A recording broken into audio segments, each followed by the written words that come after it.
America ने चीन की नेवी पर लगाम लगाने के लिए क्या योजना बनाई है? समंदर में ताकत दिखाने की तैयारी में क्यों है इंडियन नेवी?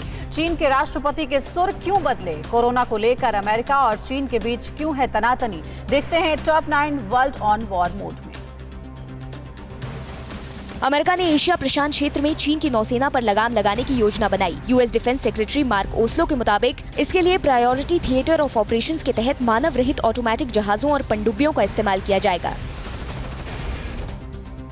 चीन से जारी तनातनी के बीच भारत और ऑस्ट्रेलिया की नौसेना आज से हिंद महासागर में अभ्यास करेंगे। इस मेगा युद्धाभ्यास में जटिल नौसेना युद्धाभ्यास, विमान भेदी अभ्यास शामिल होगा। हिंद महासागर क्षेत्र में चीन की नौसेना की बढ़ती गतिविधियों को देखते हुए ये युद्धाभ्यास बेहद अहम माना जा रहा है।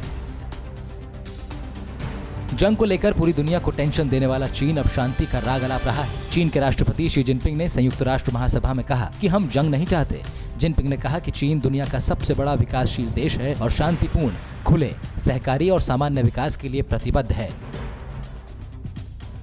अमेरिकी राष्ट्रपति डोनाल्ड ट्रंप ने कोरोना को लेकर फिर चीन पर निशाना साधा है। संयुक्त राष्ट्र में ट्रंप ने कहा कि चीन की करतूतों के कारण ही दुनिया में कोरोना फैला है। कोरोना के लिए चीन ही पूरी तरह से जिम्मेदार है। ट्रंप ने कहा कि WHO पर भी पूरी तरह चीन का ही कब्जा है।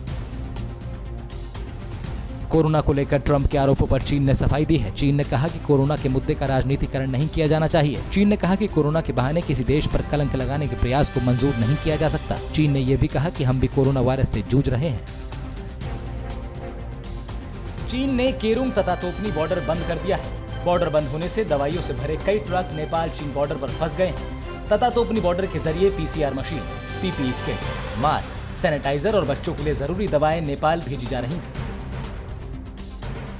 चीन से तनातनी के बीच ताइवान के प्रेसिडेंट साई इंग-वेन ने मिलिट्री बेस का दौरा किया। प्रेसिडेंट के दौरे के बाद ताइवान की सेना के अभ्यास का वीडियो रिलीज किया गया। प्रेसिडेंट साई इंग-वेन ने कहा कि हम चीन से नहीं डरते और अपनी सीमा की रक्षा करने में समर्थ हैं। तुर्की के राष्ट्रपति एर्दोगन ने एक बार फिर कश्मीर पर भारत विरोधी रवैया अख्तियार किया है। एर्दोगन ने संयुक्त राष्ट्र महासभा में कहा कि कश्मीर का स्पेशल स्टेटस हटाए जाने के बाद ये मामला बेहद ही गंभीर हो गया है। तुर्की के राष्ट्रपति ने कहा कि हम कश्मीर समस्या का संयुक्त राष्ट्र प्रस्ताव के तहत हल चाहते हैं। ईरान ने अमेरिका को फिर धमकी दी है। ईरान का कहना है कि अमेरिका के अगले राष्ट्रपति को उसकी मांगों के सामने झुकना होगा। ईरान ने कहा कि ट्रंप ने चुनाव में फायदे के लिए ईरान पर बैन लगाया है। अमेरिकी राष्ट्रपति ट्रंप ने ईरान पर सख्त बैन लगाया हुआ है। क्या आप पर भी बरपा है जालसाजी का कहर? सपने टूटे आपके, न घर के न घाट के।